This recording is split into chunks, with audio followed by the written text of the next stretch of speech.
What's going on, everybody? It's your boy Jonathan with the Rideshare Panel, and today we're going to be looking at the difference between driving for Lyft or Uber or delivering for DoorDash. And we're going to look at these couple different options for rideshare drivers and compare them based on earnings, the requirements to drive, and then what it's like to drive.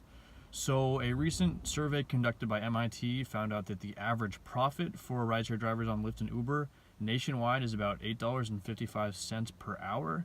Now this varies by region, and it's profits after you factor in stuff like wear and tear on your car and gas. So that's what you end up making at the end of the day after paying taxes and everything. It's kind of lower than what you would expect, but you're factoring in all those expenses you have as well. Now the numbers for DoorDash, what you get paid for delivering, are actually a little bit harder to find out because it's less popular, so there have been less professional studies based on it. What DoorDash will do is they will give you a minimum wage during certain surge hours of like $10 per hour just for driving, assuming that you complete like one delivery per hour and then maintain a 90% acceptance rate. So if you compare this alone with the averages for profit of Uber and Lyft, you're going to end up lower because that's the wage, not taking into account the taxes that you pay and the expenses for gas and wear and tear on your car. But with that said, if you're delivering for DoorDash during a surge time, you can definitely make a lot more than this. I know this because I've delivered myself, and I've taken home upwards of $20 an hour when I've been delivering during surges. So there is definitely, some decent money there if you're delivering at a hot time and you're completing a decent amount of deliveries per hour. All of these companies also offer sign-up bonuses for drivers and delivery drivers, and the way that they work is you complete a minimum number of deliveries or rides, and then you unlock somewhere between usually like a $50 bonus and all the way up to like $750 depending on what market you're in. Now you actually do have to give a significant amount of rides within a month or two to qualify for this, so it's not easy to do, but I will leave a link down below in the description if you're interested in getting that referral bonus. So the requirements to drive for all of these companies is really what kind of separates them as options and makes them more available to certain people. And what I mean by that is that Uber and Lyft require that you have a car that's 10 years or newer to drive. You've got to be 18 years old and have a smartphone. And the one advantage of DoorDash is that they kind of waive that car age requirement.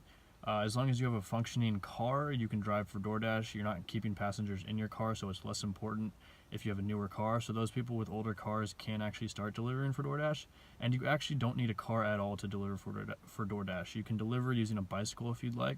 So if you're in a highly dense urban area, like maybe a downtown area, this might actually be a really cool way for you to make deliveries and manage those expenses while maybe getting some exercise on the side. The last thing to consider when you're comparing delivering for DoorDash versus like Uber or Lyft driving is whether or not you like to talk to people. If you like to talk to people, then driving for Uber and Lyft is going to be a lot more fun for you. A lot of times you can have like a great conversation with the people in your car and really get to know them or learn something new. With DoorDash, you don't have people in your car. You do deliver, but it's mainly just dropping something off. You don't have time for a conversation because you're trying to get to your next delivery. So if you don't like interacting with people, then DoorDash might actually be a good option for you. Because you get to help people out by delivering them food, but you have less of a conversation with them.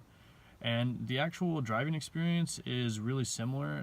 The algorithms that they use to kind of match drivers with riders and drivers with deliveries have become surprisingly similar. And what I mean by that is Uber and Lyft both have like a pooling technology where they match multiple riders on the same route, and DoorDash actually uses the same technology, the same sort of thing, to kind of pool your orders and stack different orders on top of each other that seem like they're convenient. So if you've got an older car or don't have a car at all, and maybe you don't like talking to people as much, DoorDash is a great option.